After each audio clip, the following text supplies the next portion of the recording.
بادئ توحید کے مت والوں، شمع رسالت کے پروانوں، میرے بزرگوں، دوستوں، عزیز بچوں، اپنے اپنے گھروں میں رہ کر سننے والی ماؤں اور بہنوں، السلام علیکم ورحمۃ اللہ وبرکاتہ۔ الحمد للہ نحمده ونستعینه ونستغفره ونؤمن به ونتوکل علیہ ونعوذ باللہ من شرور انفسنا ومن سیئات اعمالنا، من يهده الله فلا مضل له ومن يضلله فلا هادي له، ونشهد ان لا اله الا الله وحده لا شريك له، ونشهد ان سيدنا محمدا عبده ورسوله، اما بعد فأعوذ بالله من الشيطان الرجيم، بسم الله الرحمن الرحيم۔ يا أيها الذين آمنوا كتب عليكم الصيام كما كتب على الذين من قبلكم لعلكم تتقون أياما معدودة، صدق الله العلي العظيم، وبلغنا رسوله النبي الأمين المتين الكريم۔ سعادت کے جلو میں رحمت پروردگار آئی، سعادت کے جلو میں رحمت پروردگار آئی، مسلمانوں کے گھر چل کر خدا کا لطف عام آیا۔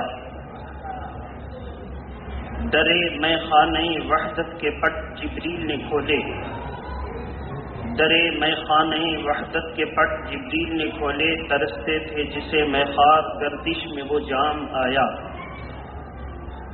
عزیزان ملت اسلامیہ، آج کی اس محفل محبت میں میں نے گزشتہ سے منسلک رمضان المبارک اور روزے کی فضیلت سے تعلق رکھتے ہوئے آیت کریمہ کے مخصوص حصے کو اپنی گفتگو سے متعلق استشہاد کیا ہے۔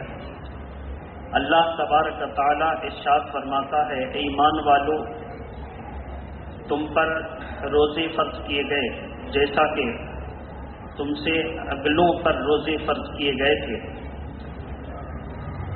اس امید پر کہ تم متقی بن جاؤ۔ یہ روزہ کے دن کتنے ہیں؟ گنتی کے چند دن۔ محبت کے ساتھ درود شریف پڑھیں، اللہم صلی علی سیدنا شفینا حبیبنا مولانا محمد معدن الجود والکرم وعلی آلہ واصحابہ وبارک وسلم۔ رمضان المبارک کا احترام۔ شہر بخارا میں ایک یہودی رہتا تھا جو نوجوان تھا، دولت مند تھا۔ نوجوانی کی حالت میں اس نے کھلے عام بازاروں میں رمضان کے دن میں کھانا پینا شروع کیا۔ اس کے باپ کو جب اس بات کا علم ہوا تو اس نے اپنے بیٹے کو زبردست تماچا مار کر اپنے مخصوص الفاظ میں تنبیہ کی کہ رمضان کا مہینہ ہے، مسلمان روزے سے ہیں، اور تو کھلے بندوں دن میں بازار میں کھاتا پھرتا پیتا پھر رہا ہے۔ اس کے بیٹے نے کہا کہ ابا حضور، مسلمان کے لیے یہ روزہ ہے تو ہم تو مسلم ہیں نہیں، تو ہم پر یہ پابندی۔ باپ نے کہا کہ تو اگر مسلم نہیں ہے تو کم سے کم اپنے وطن میں بسنے والے مسلموں کے اس جذبات کا احساس کرتے ہوئے ان کا احترام تو کر سکتا تھا۔ روزہ وہ رکھتے ہیں، فرض ان کے اوپر ہے، لیکن تو احترام تو کر سکتا تھا۔ اللہ کو ایک باپ کے ایک بیٹے کے ساتھ جھڑکنے اتنی اللہ کو پسند آئی کہ جب وہ انتقال کر گیا تو لوگوں نے دیکھا کہ وہ جنت میں ٹہل رہا ہے۔ اس سے پوچھا کہ تجھے یہ منصب کیسے ملا؟ تو مسلمان بھی نہیں تھا، مومن بھی نہیں تھا، اور بغیر ایمان کے جنت میں داخل نہیں ہو سکتا، تو ٹہل کیسے سکتا ہے؟ اس نے عرض کیا کہ بے شک جو تم کہہ رہے ہو وہ دنیا کا ظاہر تھا، لیکن جب میں نے رمضان المبارک کے روزے کے احترام کرنے کی تلقین اپنے بیٹے کو کیا تو اللہ کو یہ ادا اتنی پسند آئی کہ سارے دنیا کے مذاہب ہیچ ہو گئے میری نظر میں، اور اسلام سب سے معزز مذہب نظر آنے لگا، اور میں نے دل سے اسلام کو قبول کر دیا۔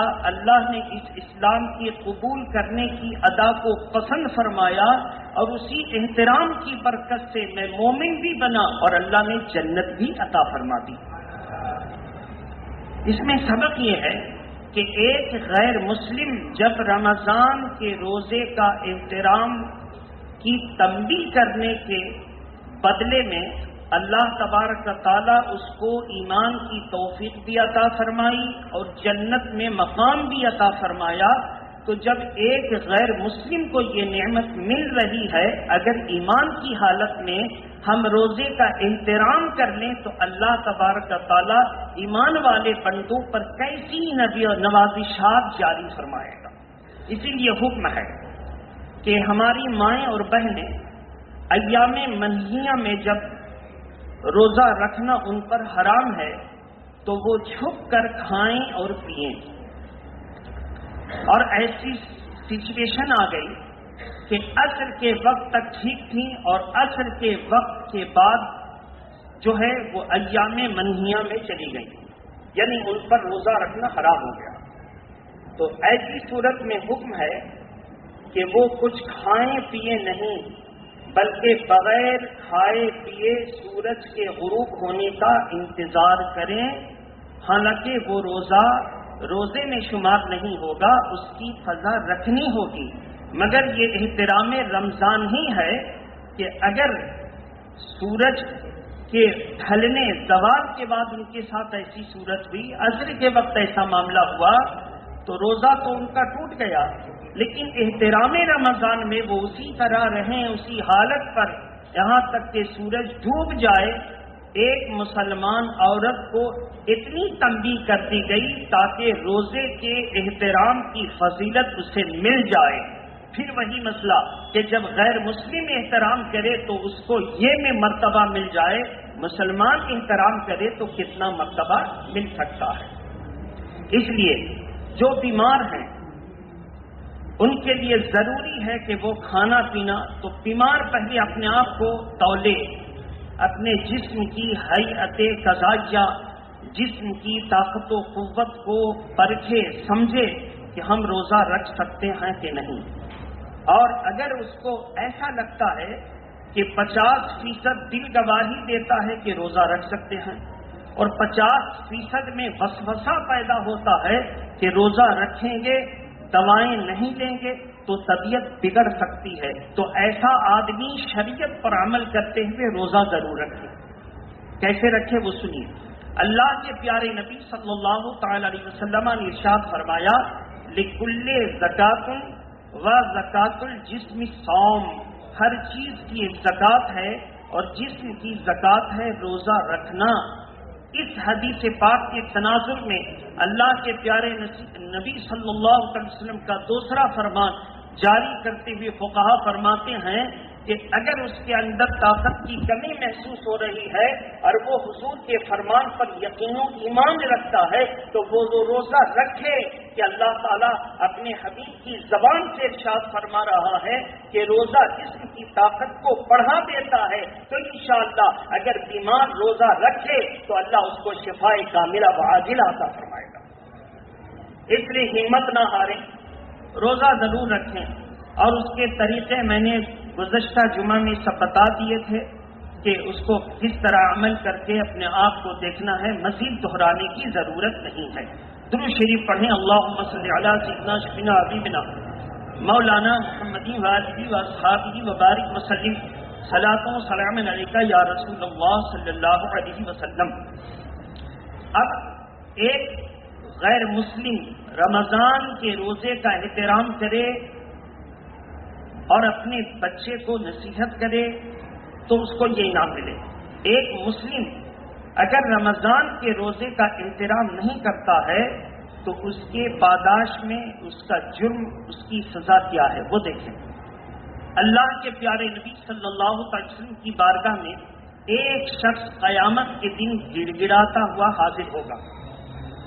کہے گا یا رسول اللہ میں ہلاک ہو گیا، آپ میری شفاعت کریں اور اللہ کی بارگاہ میں میرے شفیع بنتے ہوئے آپ بخشش کی درخواست کر دیں. اللہ کے پیارے نبی جس طرح کے اللہ نے ارشاد فرمایا وہ رحمت للعالمین ہے.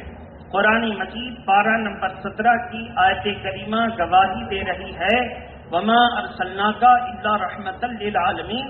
اسی رحمت للعالمین کے وسیلے سے حضور اس کی شفاعت کرنے کا ارادہ کریں اور حضور اپنے رب کے حضور عرض کرنا چاہیں گے کہ اللہ تبارک تعالیٰ کی طرف سے آواز آئے گی میرے محبوب آپ اس بدقسمت شخص کی سفارش نہ کریں. اللہ کے پیارے نبی صلی اللہ علیہ وسلم فرمائیں کہ مولا تو رب غفار و قہار ہے، کون سی ایسی وجہ ہوئی جس نے تجھے اتنا ناراض کر دیا مولا؟ تو اللہ تبارک تعالیٰ فرمائے گا ابھی ابھی اس کے خلاف رمضان کے روزے نے گواہی دی کہ یہ مسلمان ہے، بنتا مسلمان ہے، لیکن اس نے میرا احترام نہیں کیا. تو میرے محبوب جس کے خلاف رمضان گواہی دے دے، یہ روزے گواہی دے دیں، آپ اس کے حق میں سفارش نہ کریں کہ آپ کی سفارش مقبول ہے، یعنی جو بولیں مان لی جائے گی. جو بولیں فشفع تو شفا کا حکم ہے، حضور جو شفاعت کریں اللہ اسے قبول فرما دے گا. تو اللہ کو یہ پسند نہیں کہ آپ کی بات ٹالی جائے، لہذا آپ اس کے بارے میں سفارش کرنے سے پہلے رک جائیں تاکہ آپ کا جو عہدہ جلیلہ ہے وہ بھی برقرار رہے اور روزے کی جو سفارش ہے اس کے خلاف اس پر بھی سزا ہو جائے. اب آپ اندازہ کریں کہ اللہ کے پیارے نبی نے تو رحمت للعالمین کے اعتبار سے سفارش کرنی چاہیے، مگر اللہ نے منع کر دیا کہ یہ رمضان کا احترام مسلمان ہونے کا گمان کرتے ہوئے نہیں کرتا ہے. اب اندازہ کریں جو لوگ اللہ کے فرائض کا احترام نہیں کرتے اور دن بھر سوچتے ہیں کہ ہم یہ کریں گے وہ کریں گے، اس مزار پر جا کر کے رو رو کے مانگیں گے اور اس پیر کا دامن پکڑ کے مانگیں گے اور یہ کام کر لیں گے اور وہ کام کر لیں گے. اور ایسی صورت میں جب اللہ تبارک تعالیٰ کے پیارے نبی کی شفاعت کو روک دیا تو اب کون ہے جو اللہ کے فرائض کے خلاف کرنے والے کی سفارش کر سکے؟ اسی لیے وہابی اور دیوبندی بڑا خراب جملہ یہاں استعمال کرتے ہیں کہ کل قیامت کے دن کوئی نبی کوئی ولی کام نہ آئے گا، سب کا اپنا اپنا معاملہ بس ہوگا، اپنی طرف توجہ کرے گا، تمہاری کیا مدد کر سکتا ہے؟ ایک طرف ہم نے بند باندھا تو دوسرا طرف کھل گیا، وہابیوں کو موقع مل گیا. ہم بھی تو یہی کہتے ہیں کہ کوئی کام نہیں آئے گا، آج آپ تو کہہ دیے. یاد رکھیے اسی جملے کو کوئی کوڈ کر کے اور کسی عالم کے پاس جا کر پوچھے اور میری دشمنی میں وہ غلط جملے استعمال کر کے سوال کرے تو میں کہتا ہوں کہ ہر چیز کا ایک دو پہلو ہوتا ہے، سکے کا بھی دو پہلو ہوتا ہے، بات کی بھی دو پہلو ہیں. تو ایسی صورت میں سامنے آؤ، سامنے بیٹھ کر کے بات کرو، کس تناظر میں میں نے یہ فیصلہ کیا، کس تناظر میں میں نے یہ قدم اٹھائے، کس تناظر میں یہ بات صحیح ہوگی اور اس کو کس طرح سوچو گے تو یہی بات تم کو غلط لگے گی. تو میرے محترم جس طرح وہابی ایک بات کو لے کر اپنے نبی کی توہین کر جاتے ہیں، اسی طرح آج کچھ بدعت جن کے نطفے میں خطا ہے وہ لوگ بھی پیٹھ پیچھے اپنا نام بتائے ہوئے غلط جملے کر کے سازشیں کرتے ہیں. اس لیے ایسے لوگوں پر حکم ہے کہ سامنے آئیں اور بات کریں. بہرحال اب اس کے خلاف آیت کریمہ ہم اٹھا رہے ہیں اللہ کا ارشاد ہے 25ویں پارے کی یہ آیت کریمہ ہے الاخلاء یومئذ بعضهم لبعض عدو الا المتقین. کل قیامت کے دن جگری دوست سگا بھائی ایک دوسرے کے دشمن ہوں گے مگر متقی ایک دوسرے کی مدد کریں گے. متقی ایک دوسرے کی. اب بتائیے قرآن مجید کی آیت کریمہ ہے 25ویں پارے میں ہے کہ الاخلاء کہتے ہیں جگری دوست سگا بھائی بڑا قریبی سب ایک دوسرے کے جو ہے نفرت کریں گے بھاگیں گے دشمن ہوں گے. یہ کس کے لیے ہے؟ کافروں کے لیے مشرکوں کے لیے. رہی بات مومن کے لیے الا المتقین کہہ کے اللہ نے اللہ کے لفظ سے متقی کا استثناء فرما دیا. استثناء کا مطلب یہ ہے کہ سارے کافر ایک دوسرے سے بھاگیں گے نفرت کریں گے دشمن ہوں گے. کوئی کسی کو نفع نہ پہنچا سکے گا قیامت کے دن. لیکن جتنے متقی ہیں جتنے پرہیزگار ہیں وہ اپنا بھی نفع کریں گے اور اپنے قریبیوں کا بھی نفع فرمائیں گے. اب قرآن مجید کی جب آیت کریمہ اتر گئی اب یہ رمضان ہمیں کیا درس دیتا ہے؟ اللہ تبارک تعالی ارشاد فرماتا ہے کما کتب علی الذین من قبلکم لعلکم تتقون. اللہ تبارک تعالی اپنے بندوں پر اس روزے کو فرض کیا. اس کی منشا ہے کہ تم متقی بن جاؤ. اگر تم متقی بن جاؤ تو کیا فائدہ ہوگا؟ الا المتقون.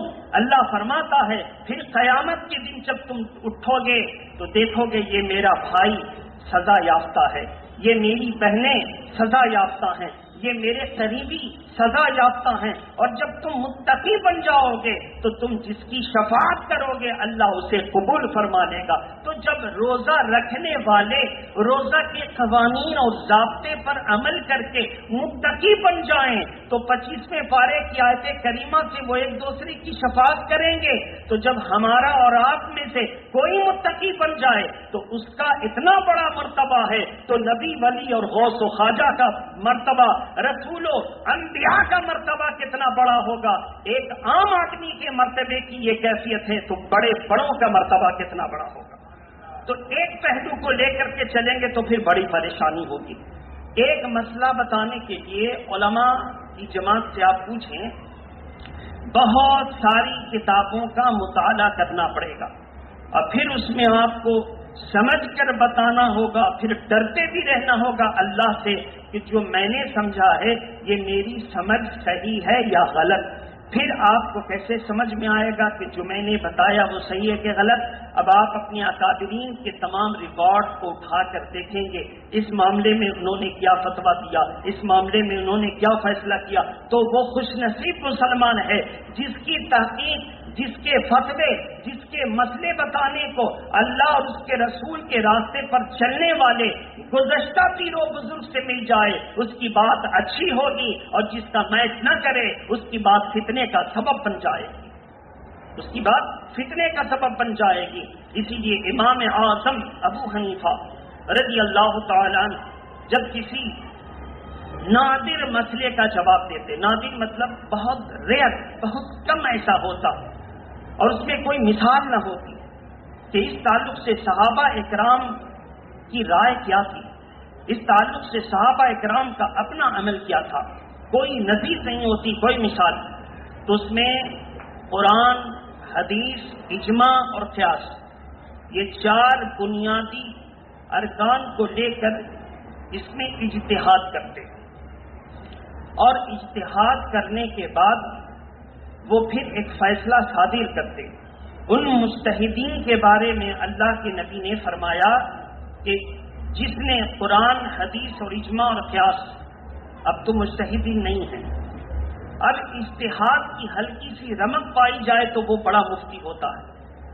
تو بہرحال اگر وہ درست نتیجے پر پہنچے تو دگنا ثواب اور اگر انہوں نے غلط بتا دیا تو بھی گنہگار نہیں ہوئے ثواب ملے گا. مثال میں نے آپ کو دیا تھا ایک آدمی جنگل میں ہے اور اس نے نماز پڑھنے کا جب ارادہ کیا تو تحری کیا غور و فکر کیا کہ قبلہ کدھر ہے تو اس کا دل جما کے قبلہ ادھر ہے، اور ادھر حقیقت میں کیا ہے؟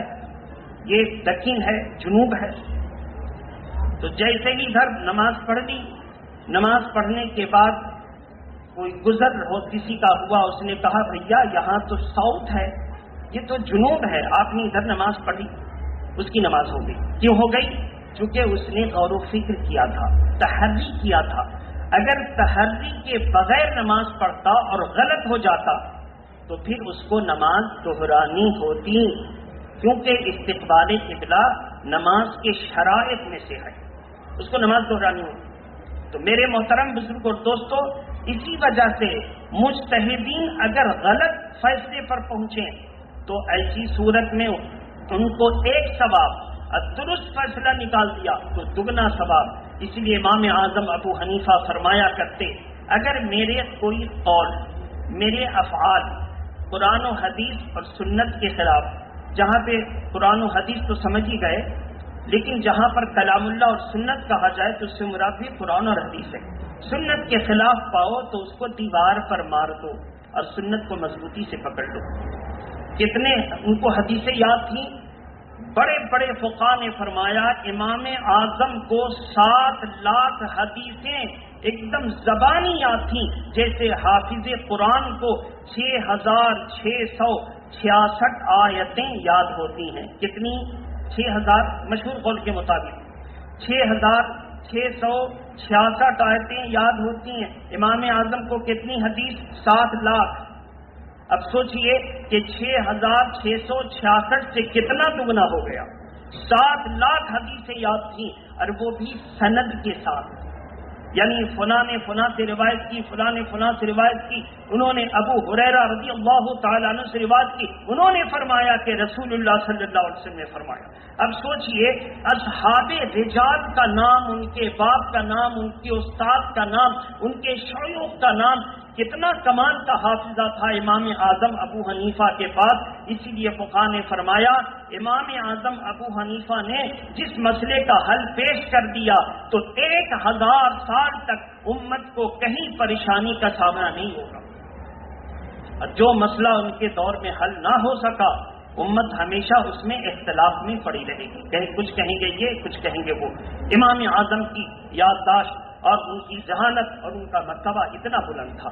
تو میرے محترم بزرگ اور دوستو، اللہ تبارک و تعالیٰ چاہتا ہے کہ تم رمضان کے روزے رکھو تاکہ متقی بن جاؤ اور احترام رمضان کرو۔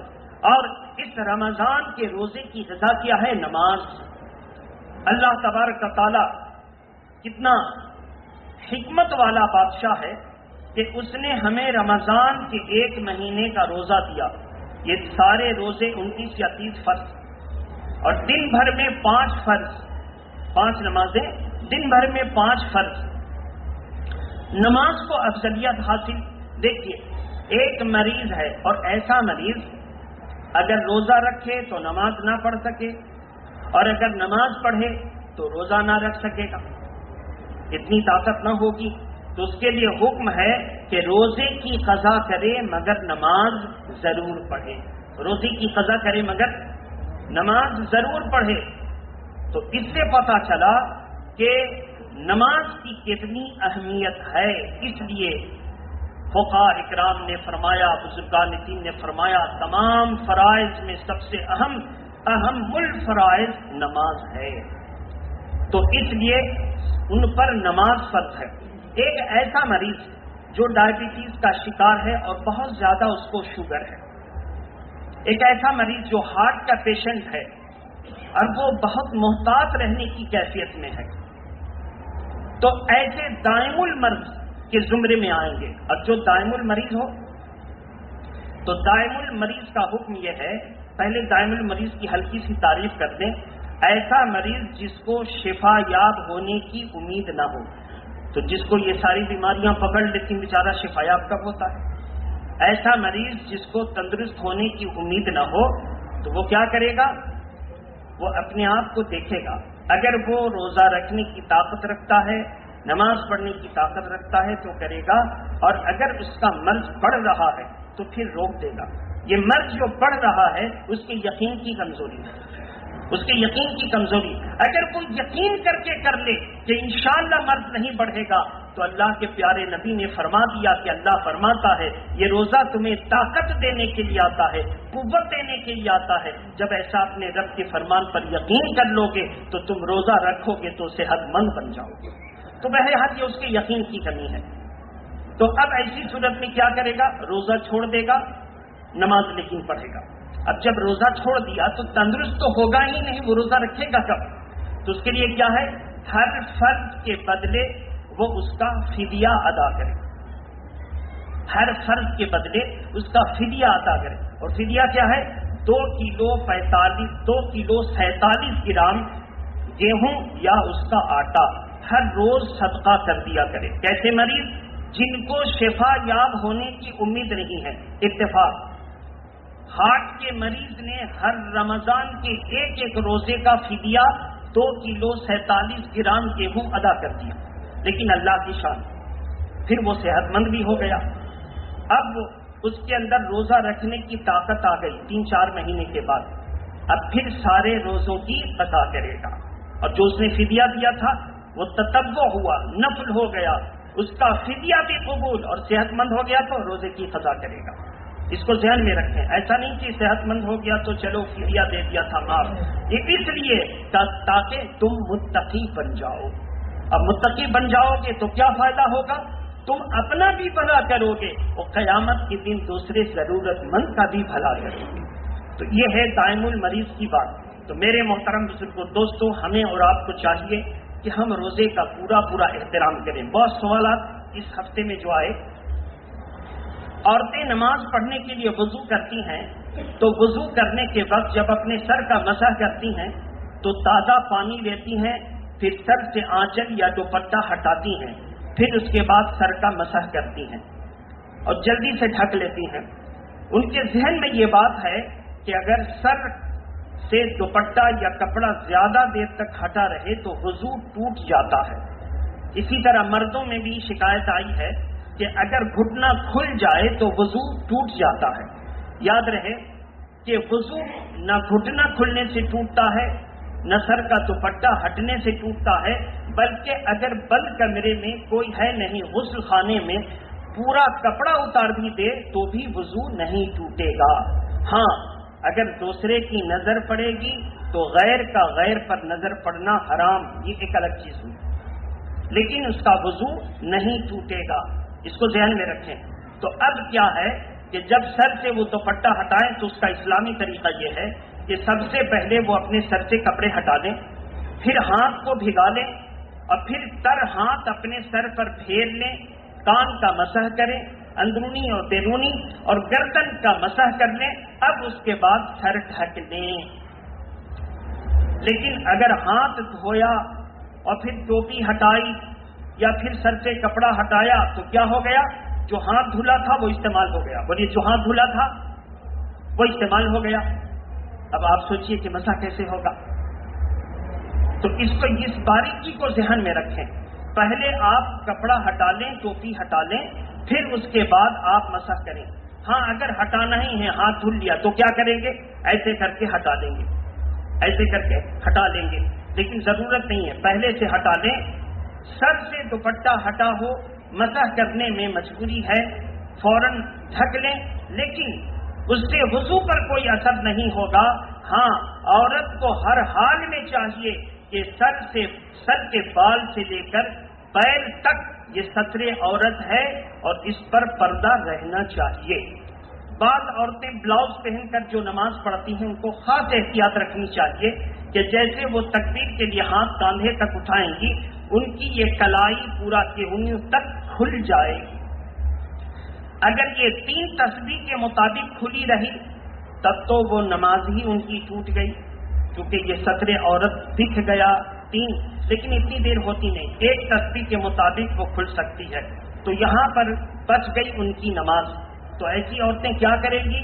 دوپٹہ یا ساڑی کے آنچل کو اس انداز میں لپیٹ کر کے نماز پڑھیں گی کہ کان پوری ہاتھ کی کلائی پورا قدم تک پردہ رہے, پورا قدم تک.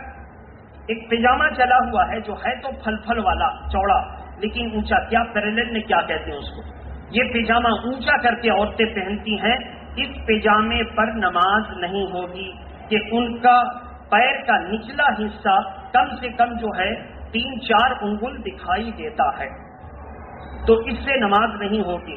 اب وہ کیا کریں گی؟ اگر شوق ہی ہے تو وہ اس کو لمبا سلوائیں کہ ان کے پورے پیر کی پشت ڈھک جائے، جیسے ہم لوگ پرانا دادا والا پیجامہ جب پہنتے ہیں تو پورے پیر کا قدم اس سے گھر جاتا ہے۔ اگر وہ ایسا سلا رہی ہے تو یہ لباس اچھا ہے، ساتر ہے، اس پر نماز ہو جائے گی۔ اس کو ذہن میں رکھیں، بڑے احتیاط کی ضرورت ہے، ہم لوگ سب مل کر اپنی نماز کی حفاظت کریں۔ فوراً ہم کو ڈاؤٹ ہو، شک ہو تو ہم اس کو کلیئر کریں، ہم اس کا ازالہ کریں تاکہ میری نماز بچ جائے، میرے روزے بچ جائیں، ورنہ کیا ہوگا؟ عاملۃ ناصبۃ تصلی نارا حامیہ، محنتیں کریں، مشقتیں اٹھائیں اور جہنم میں جھونکے جائیں۔ اس سے بچ جائیے۔ اللہ تبارک و تعالی ہم سبوں کی حاضری کو قبول فرمائے۔ وآخر دعوانا ان الحمد للہ رب العالمین۔ السلام علیکم۔